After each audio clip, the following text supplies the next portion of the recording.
Hey everybody, welcome to the Tech-Mex Podcast. We're Eric Mando, and this is episode Cincuenta y Tres. We're bringing you the top stories in Bitcoin, tech, and wealth so you too can get your 0.21 Bitcoin. Dale. Dale.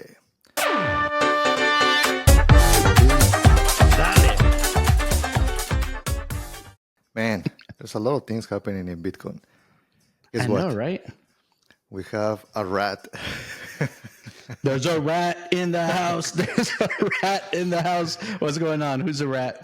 Do you remember the ex-girlfriend of our friend with the afro, right?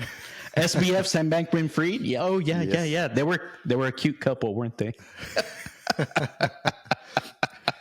2 years only for everything that they did, though. She only got 2 years. So, what's your take? 2 years. I mean, okay. In a way, I feel like she was part of the mastermind behind a lot of this stuff because she was the one, I think she was part of the Alameda part where they were shuffling money back and forth between FTX with, right? Sam Bankman-Fried, SBF, with FTX. They were doing all the funny business and she was like a big part of this. And for her to just get 2 years out of all of this, where SBF is, he's going to be spending a lot of time with P. Diddy in the jail. That seems kind of light for her. So more than likely, yeah, I think she did rat. She probably told her boyfriend SBF, hey, like, I know we hooked up a couple times, but I gotta rat you out. Yeah, and for the audience, we're talking about Caroline Ellison. I don't know if it's Allison or Ellison, right? Yeah. And she pled guilty basically for a fraud and conspiracy.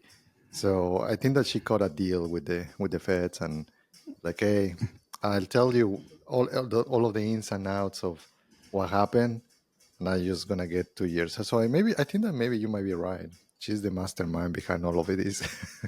Yeah, maybe SBF. Maybe he was just a pawn in all of this, and it was really her. And things worked out just right for her. Dude, well, she's still going to jail. I mean, that's not going to be fun, but could have been a lot of convicts here right now with all of the Bitcoin. Guess what? Also, SBF is hanging out with P. Diddy. He might be getting diddied. They are, that's what I heard. They're in the same jail, so I guess they stick all the billionaires together. Do you know where? What is that? What jail? Nah, I don't know. It's probably the posh one. They probably have palm trees everywhere and, sipping on mimosas. Like Mr. Pablo Escobar that he built his own jail. Exactly. Yeah. But yeah, I mean, it's kind of interesting. SBF's going to be in jail for a long time. I mean, the girlfriend, Carolyn, she's going to get off scot-free. But, I can't imagine... They probably have still a pretty big stash somewhere of their coins. Again, and just a reminder, not your keys, not your coins. Take care of your digital assets that you've got, because there's folks like these still around that are able to make your coins their coins. So that's just my PSA here early on this conversation. But Carolyn's going to be out in just a couple of years. It'll be interesting to see what she ends up doing afterwards. Do you think she'll visit SBF in jail? Maybe. It's like just to laugh at him, right? So, it's very interesting how right now in the stage we are with Bitcoin, because you start seeing some of the players. I think that this was part of kind of the government going after some of these players that they are not good for the ecosystem. Probably even the bankers. It would not surprise me that BlackRock was also pushing for that, right? So, Fidelity too, right? Like I just try to make sure that they start cleaning up house, so that way the bankers can come into the field. The other one that we knew, it was ZZ. He's out of jail too. I saw a video. Yeah. Go ahead. He did the walk of shame. He made it out. He was in there for even less. I think it was just a few months that he was in jail. So, but I think that was part of his plea agreement also. It's like he probably conceded, like, yes, I did a couple things. I was a bad boy. Bad boy like P Diddy, right? But 3 months in and out, and he's done. He did his thing. Probably sipping mimosas, took it as a vacation while he was in there too. So probably with the posh billionaires too. Yeah, going back to your question, I mean, all of these people, they already are well known, whether good or bad. Another example is Mark Capels, the guy that he like nuke freaking like the first exchange for Bitcoin, MTGOX. Empty Uh, gox. he he's coming out with a new exchange. Could you believe it? No shit. I had not heard about that. He's coming out with another exchange for Yes. trading cards or for like No, Bitcoin. for Bitcoin, for crypto. It's No like way. I I appreciate his persistence, right? But I pity the fool, Oh no. that will actually put their coins in their hands. I have Yeah. like again, I don't understand why people will do it, right? But yes, I mean, he will probably use his name to be able to get funding with other VCs, whatever, right? Investors to be able to build again uh, I the guess maybe you exchange. could say at least he knows what not to do. We hope. I mean, it's like I mean, it's how many times you can nuke an exchange, right? He lost a Oh lot of coins, man. man. My coins were there too, right?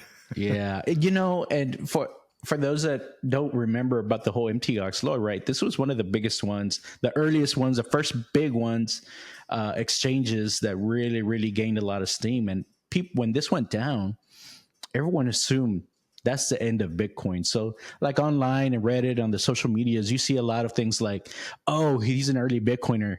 He lost the money." A lot of early Bitcoiners lost all their money, and so there's very, very few like OG Bitcoiners that still have their original coins, just because back in the day was wild, wild west. I guess even now is still kind of wild, wild west, and a lot of people lost their coins. So everyone thought that's the end of it.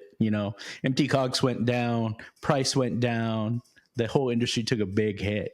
So Yeah, very surprising to hear that Mark Capellas is like, "Oh, I'm just going to do it again."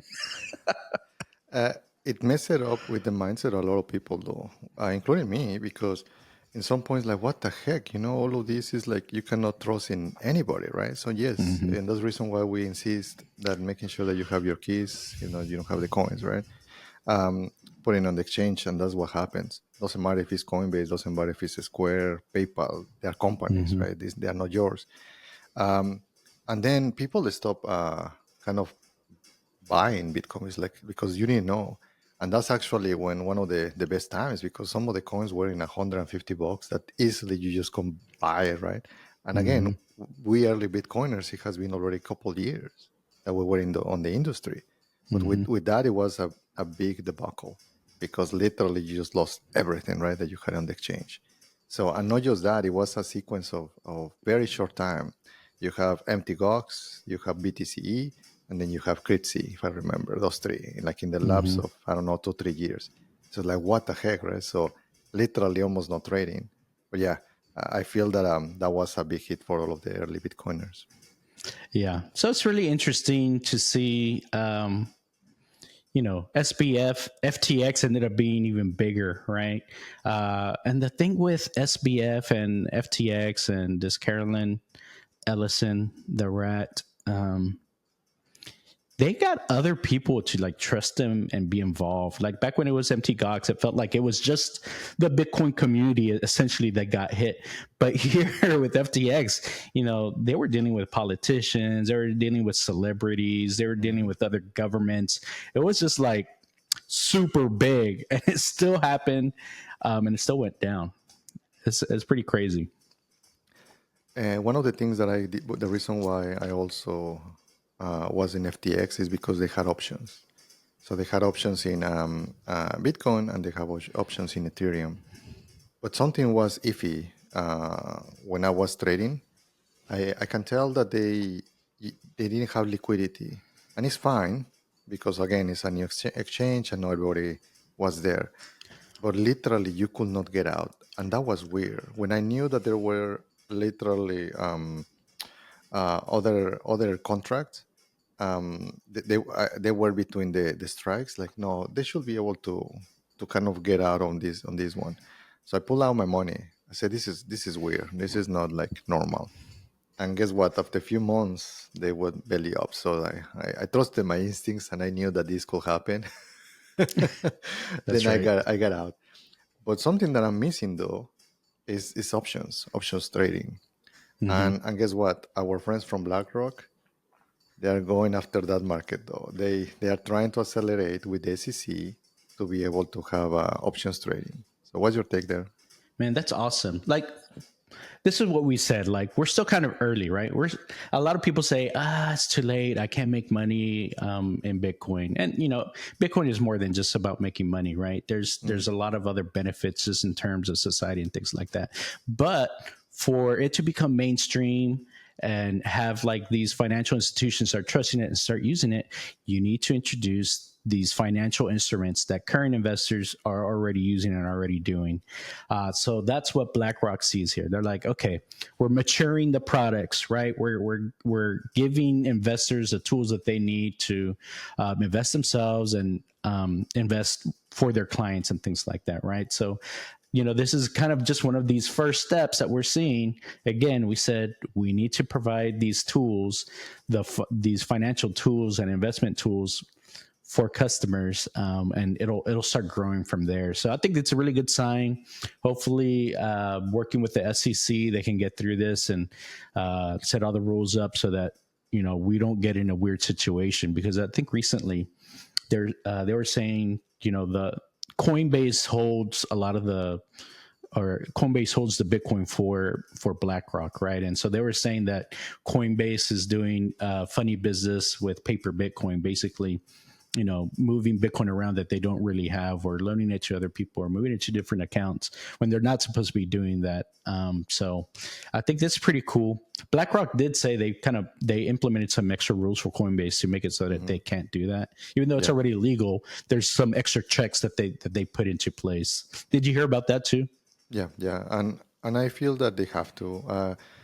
Our stance, I think that maybe yours and mine on this position is that we want some of these regulations to happen because we were kind of victims of of the Yeah. fraud and all of the because it was the Wild West. Let's be honest, right? Yeah, we did a lot of money, but still, Wild West. There was no regulations, et cetera, right? So I feel that now the government is paying attention. We saw Donald Trump buying, right, making Going to the bar, getting his burger, yes, buying it with Bitcoin. Yeah. and paying with Bitcoin, right? So obviously there is, uh, he's no fool, right? I mean, he knows that there is a good amount of people having Bitcoin. 13 million people, at least that's what they're thinking here in the US, Hmm. that they have that, right? So it's a certain type of population that he's going after, which again, nothing wrong with it, right? So, but Hmm. yes, you start seeing that the government is getting more involved, and I feel that the part that sometimes the tech bros, and we are tech bros, but sometimes we have a foot in different rooms, right? Yeah. And I feel that the tech bros is like, this is like libertarian government never should be like involved. I feel that is one of those two sides of the coin, right? That if we want to be mass, it has to be kind of Hmm. basically guided by the government with certain rules. There are things that they cannot do, like take your coins, like Yeah. for sure. But and I feel that BlackRock is helping. And in the case of the options, though, the interesting part is to be able to have cash flow. Because at the end of the day, let's say that you already have your coins, whatever is the amount, right? Like 10, 20, or whatever is 100, right? Then how are you going to be able to start just getting some cash? Obviously, you can sell it, but guess what? You'll pay your taxes depending on your bracket. If you're in US, 20%, 30%, right? Or even Hmm. more. But with this, then you can start getting cash flow and you still have your stash. And I think that that's one of the things that what they wanted. And they obviously, the other one is to hedge, to be able to Yeah. hedge on some of the prices. So it might help to stabilize the price a little more, make it more smoother. Yeah. I think in general it's great news. And um, in reference to it being Wild Wild West, right, 10 years ago, a lot of times, governments know that you need to make space for these new technologies for them to kind of figure it out. You don't want to stifle that technology early on. So, in a way, it's good that it was wild, wild west back then. Those players that were involved, though, they need to know that there's some risk involved. We've come a long way. Now there is a lot of regulation. There's been a lot of lawsuits trying to figure things out. And I think we've gotten a lot of clarity now, or a lot more clarity, at least in regards to Bitcoin, XRP, Ethereum, the bigger players. There's still some smaller things that are like very, very iffy. That's more akin to gambling maybe. But I think the governmental clarity is really good. Even it seems like Kamala has come around also as well. I think this week they said that they're open to working with digital assets. They didn't name anything by name or anything, but they said that they would be more open to it. So I think the tide is turning. BlackRock's onto this, right? Cash flow. People don't want to sell their assets, especially with such a hard asset like Bitcoin, right? You don't want to give that up if you don't have to. So I think it's great news that they're going to try and provide a way to create some cash flow here. Yeah, for sure. I mean, look at the wealthy people, right? If you are completely wealthy, you don't want to sell your assets ever, right? So then that's the reason why you choose what assets you want to keep like forever. But then it's like, okay, you cannot eat Bitcoin, right? Yeah, exactly. I mean, so you have to transform it into your commodities, like your Cybertruck, right? Yeah, exactly. So through these kind of ways, we are able to use kind of extract some cash flow. Yeah. Well, did you see the bump in price this week? Dude, we have been saying it, right, in the pod. So for people that don't believe us, just go back to our files in the pod. We have been doing this for a year. And that's what we mentioned, right? In the moment that the Fed started lowering rates, the pump, right? So, and here's the other one. So in that way, it's in record. Bitcoin is highly correlated to liquidity. So that means that when there is more money, there's going to be keeping pumping. So right now, this year is an election year, right? Doesn't matter who wins. I think that obviously there is more for Bitcoiners. There might be more preference on Trump. If he goes, I feel that there is the other pump. So I can see that it's like the staircase, boom, boom, boom, Mm-hmm. right? So that's my take. What's your take? Yeah, no, we saw the Fed drop 50 points, and like every single day since then, we've probably had a green candle. So it's up to 66K at least today, right? We're September 28th, 2024. But just last week or a couple of weeks ago, we said, hey, Bitcoin's in the 50s. What's going on? And then we said it like, look, this is not unexpected. Once we get into the federal easing, where they're lowering rates, money's going to get looser, and more people are going to put money into the Bitcoin space or crypto space, whatever their preference is at that point. So, yeah, I think that's what we're seeing right now. September typically is a bad month for Bitcoin. If you look at all the previous years, September is usually red, but it was looking like it was going to be the same thing. But this time it went green already. So we're back up for September, and October now is typically a very, very positive month for Bitcoin, which is why you probably see, if you're following a lot of Bitcoin stuff, a lot of the YouTubers are saying, buy, buy, buy. Right now is the time to buy. October's coming. They call it Uptober for Bitcoin. So, that's what all the signs are pointing to right now. Again, we're not financial advisors. We're just sharing our experiences here. But typically, that's what you've seen historically. Yeah. And I feel that when it gets approved, the options, right? So I think that BlackRock is positioning. They try to expedite it. We'll see if it's in a couple months. So that's kind of the other hike, right? So we continue with those hikes. And to be honest, the big money is not here yet. Yeah. Pension funds, 401ks, right? All of those companies and hedge funds that they have all of that money, they're asking for this type of products. So in that way, we will be able to see the kind of the next steps. So Get your 0.21 Bitcoin, baby. That's right. It's just 21 million Satoshis, or about $14,000 at today's prices. So, and we're trying to be empathetic, right? Because right now it's 13K. So, it takes time. But in some point, you won't be able even to get that too, right? So, like right now, it's very hard for some to get even one single Bitcoin. So, yep. Yeah. Yeah, very true. So 0.21, there's 21 million Bitcoin available. So that's why they say 0.21, right? You want to be in the top 1% of people with in the world. You got to have your 0.21 Bitcoin. And some people are, as time goes on, that number is going to come down, down, down. But, right now, that still seems to be achievable for a lot of people. It does seem like a lot of money. I know it is a lot of money. And so, but if you're stacking, you're doing your buys, your monthly buys, your weekly buys, whatever the case is, keep working at it, keep doing it. You can do it. Si se puede. So next topic, moving on. AI, man. What's AI. Oh man, lots of news. Actually, there's been, I feel like the AI was kind of quiet recently, just with everyone already knows about ChatGPT. They're using it. They're using Gemini. They're using all the other models. But there's some big shakeups this week. So just starting with OpenAI or ChatGPT, we saw that they recently released ChatGPT 01. Which is they have this weird naming scheme now, but whatever. 01 came after ChatGPT 4, then they call it 4.5.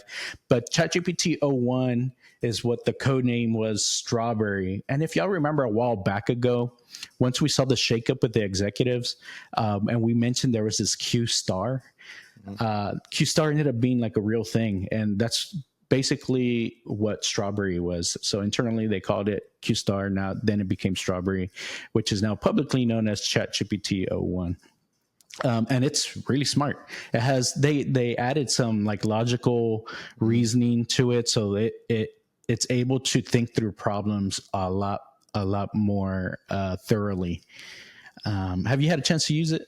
Yeah, I think that some things you have to pay, right? And for me, the premium on ChatGPT, I'm using it daily. I literally my usage for Google has just decreased, right? So it's just insane. I don't know. I like Google. I have been using Google for a while. Everything is like I prefer their ecosystem. So, but yes, I find out myself using way more ChatGPT, almost not using Google at all. The other thing that happened, though, I'm not sure if you saw, regarding all of this, is that Sam Altman, he was claiming that he will not get any equity when they were transforming the company. And guess what? He got 7%, man. And just like that, he became a billionaire. We got a new billionaire on our hands, y'all. Oh, man. Well, I think everyone saw this coming, right? With something like this, ChatGPT, people you're gonna want to commercialize it. I mean, they always had Microsoft in their back pocket, right? Like they were kind of funding it. Microsoft was ready to pounce when remember when Sam Altman got fired, and then the whole back and forth happened. They were ready to take it over, but no, they kept. Sam Altman was able to keep things together, keep it going, and now they have ChatGPT 01, which, by the way, they're saying it's smarter than PhD. It can ace the Mensa exam now. It does really well. It does really good at coding. It's really good at math now. It can make games just by one single prompt. So it's really gotten to the point where, it can really replace a lot of junior developers. So it's pretty interesting. But then we had this weird shakeup this week. Mira Murati, their CTO, I think she was involved also with kind of the ousting of Sam Altman the first time, but she stuck around. She sent a note out that said, "Hey y'all, I want to tell y'all something. I'm out of here." Like she's like, check the news. Like she's like, I want to explore other opportunities and possibilities. So I Dude, don't know. that guy is like freaking Sam Altman is like the Godfather, right? Like he's like I know, making right? It's like Game of Thrones inside of OpenAI, I think. It's like, oh man. Or he's the P. Diddy of OpenAI. Oh man, that's don't go there, please. Oh man, let me go back from that. But there is something there that basically he literally there's a picture of him with all of the people like Ilya and all of those, right? I think that all of them they're gone. It's only They're him. all It's only gone. Sam. They're gone. So He's the only one left. He's in the Iron right. Throne. It's in the Iron Throne until somebody. I mean, Exactly. it's funny that we have predicted a lot of things in the podcast. Like we predicted that he will go back. We didn't know the timing. Let's be honest. Like we Yeah. thought that it would be a little more, not in like few days. We were thinking that it was maybe in a couple months. But yes, I feel that our directional prediction was right. So, what's the prediction there regarding OpenAI? That's a tough one because I think Sam Altman has become synonymous, right, with ChatGPT. He's almost like the face of it, the marketing of it. So I think if you want to keep that momentum, if it's going to become more commercialized, because also what happened this week is they said that they're dropping the whole nonprofit moniker. They're like, no, you know what? We're going to make this for profit business. So that whole thing is kind of out the window. Sam Altman's going to be the head of it. So I think this might stick for a little bit a while longer, unless someone comes around and really just buys them out or something like Instead that. of OpenAI changing to Close AI, now I think that it should be Profit AI. Yeah, I don't know. I don't think. Do you think they would rebrand? I think people know ChatGPT now. Maybe OpenAI not as much. But they know the product name, right? ChatGPT. It's not open. It's like No, it's not open anymore. It's open source, but not really, right? Like Not anymore. I don't know. It's they have, in my opinion, they have to rebrand. They keep GPT or whatever, right? But Yeah. the name of the company. I mean, Google did it with Alphabet in order to hold all of these different companies, right? So, but yeah, maybe something like that. Talking about founders. The story, if you haven't followed up the story of Sam Altman, Sam Altman used to be the president of YC. YC is kind of an accelerator to allow to have startups, and it was founded by other very brilliant people. One of those is they call it PG program, and that guy he founded with his wife and as well some other individuals. Well, Sam Altman was the prodigy, or the protege, however you say it, of PG. And that's how he was able to understand how these companies, they grow very fast, right, on tech. And so it's thousands of pitches on businesses. So that's how he was able to accelerate his growth on at least on the tech industry. He was there for a while until he felt that it was boring. Actually, in one of his tweets, Sam Altman said, "Hey, being a VC is like fucking easy, right?" It's like he was actually inspiring other VCs, like go back and do a business, which I applaud that. I really think that is like just go back, because a lot of those minds they just want to sit and relax and just like Leonardo DiCaprio's just thinking martinis or whatever, right? Yeah. Celebrate, my friend. Yes. Yeah. And basically he challenged all of the VCs to go back, and that's what he did. So and it turned out that it worked out for him. So Yeah, I've seen a lot about how people have seen Sam Altman slowly but surely and methodically rearrange OpenAI with the leaders that are there so that he has like all the power, right? That's what I'm sure there's always someone that's bigger and badder than you are, right? But like from the outside, that's what it's looking like. Like he's knocking people off one at a time until he has accumulated kind of all the power, and he's kind of the point person now and really the face, like I was saying earlier, right? So that's pretty interesting. What some other people have noted is that he has done that previously, like working up towards where he got to OpenAI and ChatGPT. That's what he was doing, like in the Y Combinator space and all these other companies as he worked his way up, and that he became very, very good at that. So I do see it kind of like this Game of Thrones type of thing. The strategy that he puts into it, the way he can see a couple steps or probably several steps ahead. He saw this coming all the while this whole time, and he got to kind of where he wants to be. I am starting to think now, curious, okay, what are those next couple of steps, like you were saying, right? Yeah, Pretty interesting. and I feel that right now, as you said, he's nuking all of these as Game of Thrones, um, and I think that is just to be able to move in the speed that he wants, right? Because when he was gathering all of these people, the pitch was different. Let's do an open AI. Let's make sure that there is a, this code is for humanity. Like everybody can use it, etc., etc. And now it's like, oh, for profit. So it's like, what the heck, bro? Give me your data. Just take it. It's what is the Steve Jobs approach is like, you build it, they'll come, right?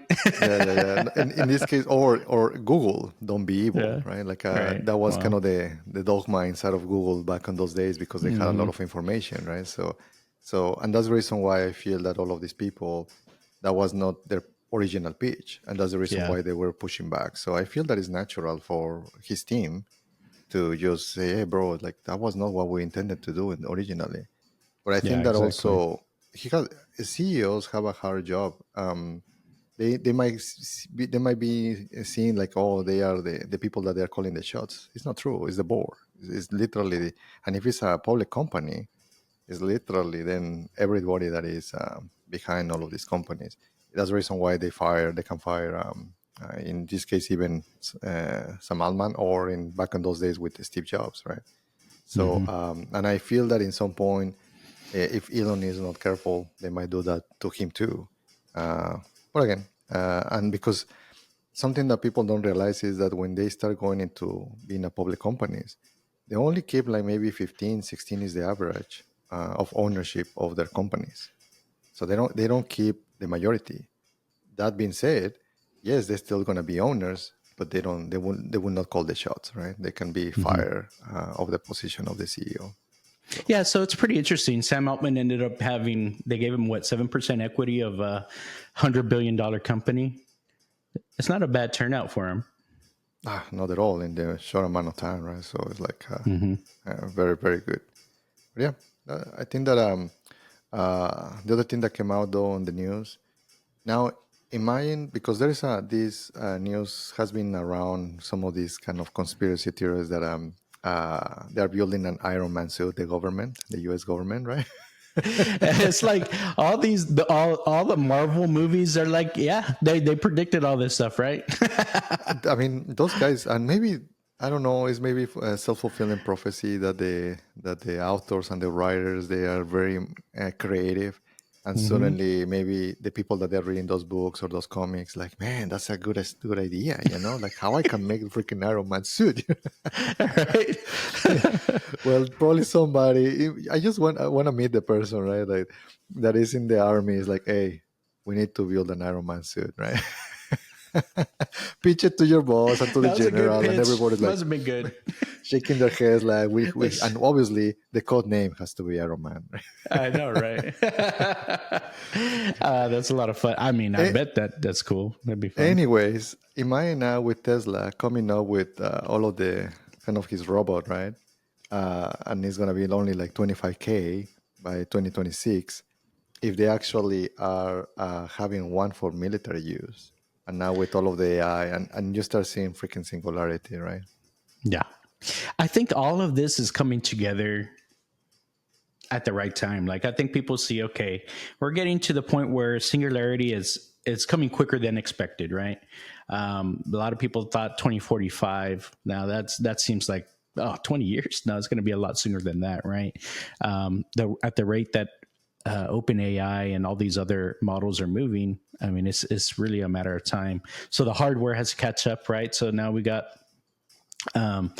people are starting to work on these robots. We've got Tesla again, like 2026. They said 25K robot. Of course, that's probably not the military one, but maybe they have another one going on at the same time. Just like in the movies where they don't even need the person inside. It's purely a robot. All of this stuff is coming together. I mean, all the motor development, all the battery development. Now we've got better battery density. So these things can last all day. We got wireless charging, so this thing just stands in the corner and it'll charge. So now we just got to teach it to get me my beer, fold my clothes, do my laundry, give me a back rub, and we're good, right? We're set. That's all we need. It's just funny how the most amazing piece of technology, right now, a phone, right? And they're using it for like freaking TikToks, right? Taking pictures of their toes and making those people lots of money. So similar here on the robot, right? You have this amazing piece of technology. It's like, hey, go and make my dishes. Make me a sandwich. Yeah. So yeah, that's what we have in our AI. But let's move to the next one now that we're bleeding into Tesla. So what's up in Tesla, though? Just in general, Cybertruck stuff. I was in a parade. Okay. Hey, Viva Mexico, cabrones! Right? It's like for September 15th. September 15th. We had the Mexican Independence Day parade here in Houston downtown. I partnered with LULAC to have the LULAC group be in my truck. So we're at the front of the parade, and we actually decorated the Cybertruck with, the Mexican colors, the Mexican flag, all that stuff. So that was a lot of fun. Hey, Cybertruck brings opportunities. You had a sticker for the podcast. Do we got more subs from that? I think we got at least one. No, actually, I think that week we got like 10 subs that week or something like that. So you never know. But the Cybertruck's been doing really well. Yeah, it's so interesting how a lot of folks, they'll see you on the side of the road, they give you thumbs up. A lot of people say they get the middle finger. I haven't really gotten the middle finger, at least here in the city in Houston. I get a lot of thumbs up. People are always like, cool. They really like it. What about you? What are you seeing? There is a couple of kids in my house, kind of in couple blocks. You can tell that it's a cool car when a kid is like, oh wow, like thumbs up and all of that. Like, kids and older folks tend to seem to like it. I get a lot of those. Like I get probably a lot of 60-year-olds, 65-year-olds. They come up and talk to me about it. They want to see the inside. It's complete strangers, and they're like climbing into my truck. It's like, so what does this button do? There was a comment. We by the way, we read all of the comments that we see. So thank you everyone that is commenting. And one of the person is like, "Hey, I'm in your truck, Eric."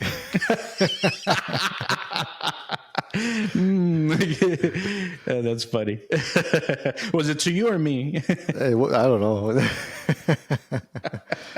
So going back to the parade, though, did you knew that funny tangent?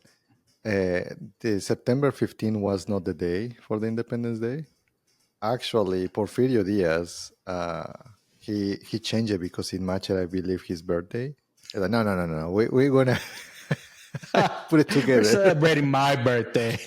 So he's exactly, and he just moved it right to 15. Yeah. Something like that happened, and it's like, and then people started just celebrating, and it just became that day, right? So that's a new day. It's not the Cinco de Mayo, by the way. A lot of people think that it's Cinco de Mayo. I know, right? No, so that was a kind of a fun event to have the Cybertruck with. But did you see we got an update this week? It does self-parking now. You push, like you're driving in a parking lot, little blue box will highlight if there's a parking spot there. You push it, it'll park for you in that spot. It does both like normal parking. It'll back into a spot, and it also does parallel parking. I'll give it a try. That's pretty cool. I have not been by a parking place, right? So I live by the lake, so it's just like woods. You just park in the dirt. If I park in the dirt. Hey, that's what trucks were for, made for, right? Yeah, for sure. By the way, there is a bridge that collapsed a couple months ago, and they are fixing that. And then they take a little like a side road. It takes almost, I don't know, 25 minutes just to go around, just to see how big Texas is, big, like humongous, right? And but man, the lights on the Cybertruck, the headlights, they're amazing, right? You can just see everything, and it's automatically like dimming when there is another car coming. Just beautiful. Like I cannot go back. I drove all my life, German cars, Porsche, Beamers, Mercs, etc. Dude, the Cybertruck is by far my favorite. So I didn't believe it when people were telling me about the Teslas. I was just like, yeah, whatever. Because I even see them, and it's like super minimalistic, and I'm used to like luxury, right? And it's like, what is this crap, right? You get used to it. I will still like it to be a little bit more luxurious internally. But Same. yes, Yeah. everything else technology wise, like, man, this is like beautiful. Yeah, it really came together really nicely. I know there's a lot of folks that are like, why would you pay so much money for that? But until you drive it and use it, Because I like you can. see. That's right. It's funny. But no, I mean, truck's obviously badass. So I can't say enough good things about it. But have you heard? But yes. But they're saying the tires are only lasting 6,000 miles. Now, don't get me wrong. I understand why that would be the case, because when you're in beast mode, I mean, that thing just launches. It is so crazy. Like you tap on the go pedal and it just takes off. So I really see why. Honestly though, when I heard those news, I'm like, oh crap, man. I changed it from always being in beast to let me put it in chill or standard mode. So I make In the normal tires mode. last a lot longer. I think it's just physics, I guess. Huh? It's like if it's very heavy, It's a and heavy it's ass doing truck. Mm-hmm. and making all of the traction, yeah, I can see that. It is low though. 6,000 miles is like maybe 3 or 4 months. Yeah, exactly. I'm at 2,000 miles maybe in a couple months. So I'm averaging maybe It's still 1,000 a less month. than a year. I don't Yeah. remember when I changed my tires from the other ones, right? So Yeah, exactly. They last 40,000 miles if you get the right one. So yeah, so obviously there is always trade-offs. yeah. So I think that yeah, some things like that. The battery is still for me. I'm getting used to like I cannot drive to, like if I want to do like trips, I have to stop, right? So I haven't done that yet, but I'm gonna plan to do that. So I'll tell you my findings there. Yeah, I mean, I've done from Houston to Austin, San Antonio. That's super easy. Galveston also. So that's all within, I don't know, 300 miles, something like that. That's But do you pretty charge it on standard. the superchargers in the way? What I usually do, what I've done, at least from Houston, I can go straight there. I don't have to stop. I'll charge when I get to my destination. So it seems to be pretty good. I haven't done a trip to Dallas. That might be a little bit further. Yeah. So I might have to do something midway or something. But And it's 20 minutes, 30 minutes to charge it in those. yeah, Okay. that's usually all it is. We usually stop at a place where I can stop, get a soda, use a bathroom or something. And then we get back into the truck and it's ready to go. So it's not really all that inconvenient from using it here in this area. I know there's a lot of other areas where like town to town or city to city, it's a lot further. And obviously, if I went like over into West Texas or something like that, I mean that's super far. You'd have to plan that out. But the thing is, like To the armpit of Texas. to the armpit of Texas, yeah, exactly.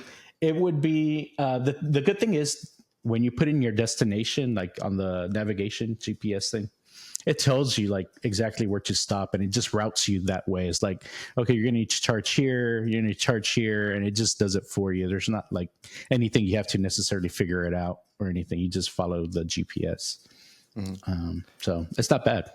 Yeah. And talking about that, finally, there's people that they are able to, they are selling their trucks, right, for whatever reason. And finally, the price has dropped below the kind of the new price, right? So because before it was even selling even higher than what it was. So Oh, there's a big premium for sure, a markup.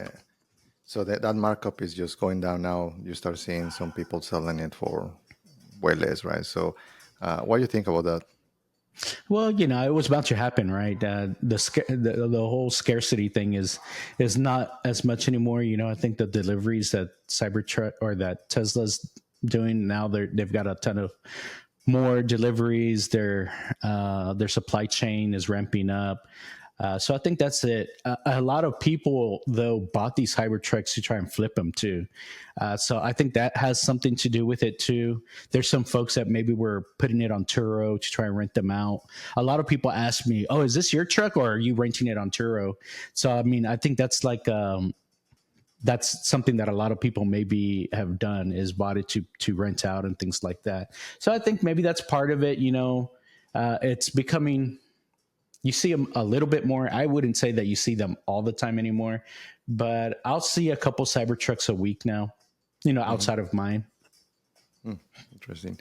The other thing that once that we start seeing more trucks, we can do like what the Jeeps owners they're doing, right? They have this kind of cult.